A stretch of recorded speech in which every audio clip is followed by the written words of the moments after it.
Hello, this is my first official demo, so we'll see how it goes. I'm going to be demonstrating how to do a self-portrait. The first thing that you want to do is get yourself set up. You're going to need a mirror. You're going to need some way to have your canvas propped up. You can always put a pin in the wall, try to if you don't have an easel, you're going to need a way to have that surface stay the same place. Now, I moved around all over this space trying to get the light directional on my face. Take a minute before you just jump in to see if you have a range of values on your face. And I think it's much easier if you have the light coming in from one direction. It gives you more to work with.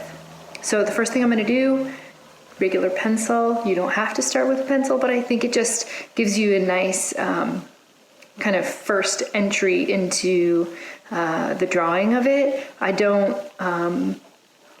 don't stick to what I draw, so I'm not like super hyper about getting it perfect because I'm just going to paint right over it. It's just a chance for me to see what I'm trying to paint. So I'm going to angle my face slightly because again, when you're working straight on, it can give you less information, especially with the nose, that projection of your nose coming out, a 3/4 angle. So this is a front view, side view, 3/4 angle is somewhere in between those two things. It gives you more information to work with. So get the lighting right, get a 3/4 view, get things set up, pencil, very lightly with the pencil. You don't want to put a lot of graphite on there because then it will interfere. If you're trying to do a nice bright color, it can show through and interfere. So really loosely, I'm going to decide the direction on my head and then I'm going to try to keep it consistent.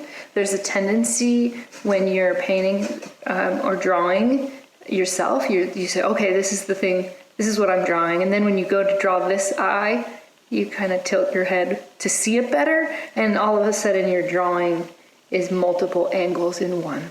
So, and it looks wonky. So, decide on a place where you're going to fix your head, the direction that your head is going to go in, and then block it out.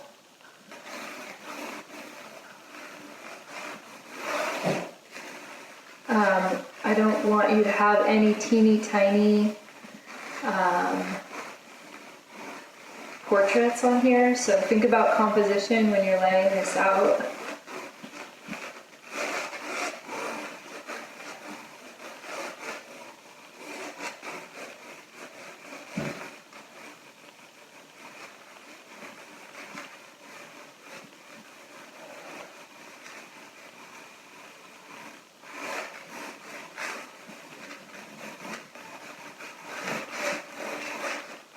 Keep it loose, gestural. Don't get caught up on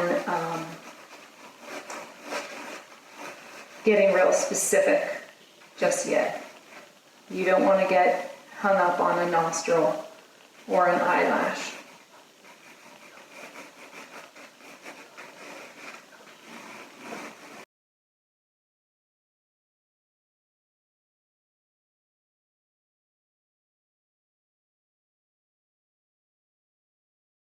Watch the action of my head. I'm looking in the mirror, I'm looking back at the canvas. Mirror, canvas, mirror, canvas.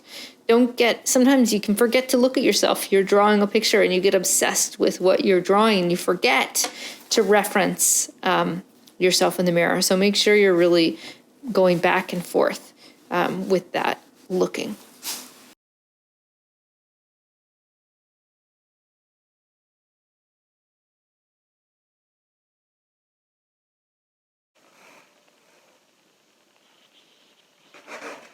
So just basic facial proportions. Your eyes are roughly midway between the top of your head and your chin. People have a tendency to make their eyes too large. So check that. Another point of reference for the ear is that it depends on the angle of your head, but check the relationship between your eye and the top of your ear.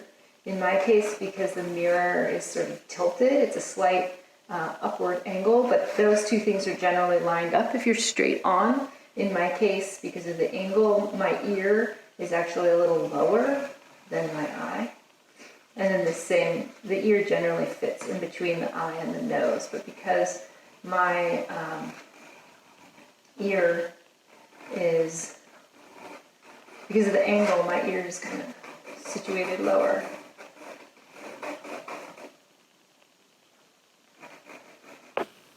Here's my palette all set up. I use the earth tones, ultramarine blue, and the cadmiums.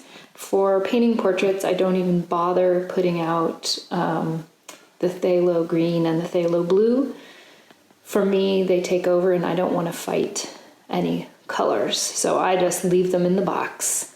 I'm going to start out by doing an underpainting with the burnt sienna.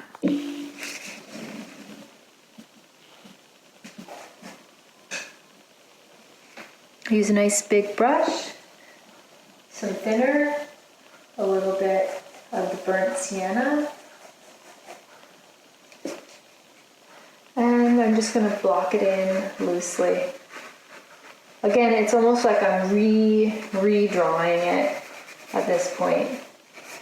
You know what, I'm going to add a little bit of the ultramarine blue, just because it's looking a little too orangey, and I want to keep this underpainting pretty neutral. Very thin.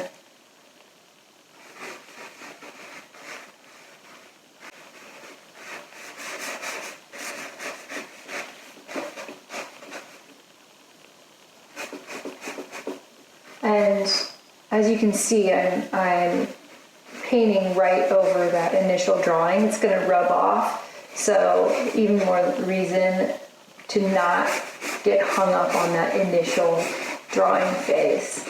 That initial drawing is really just to have a go at laying out the composition and sort of the first run through of seeing what you're going to do.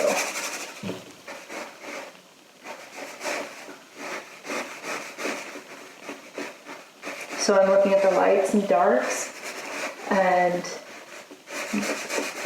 blocking out.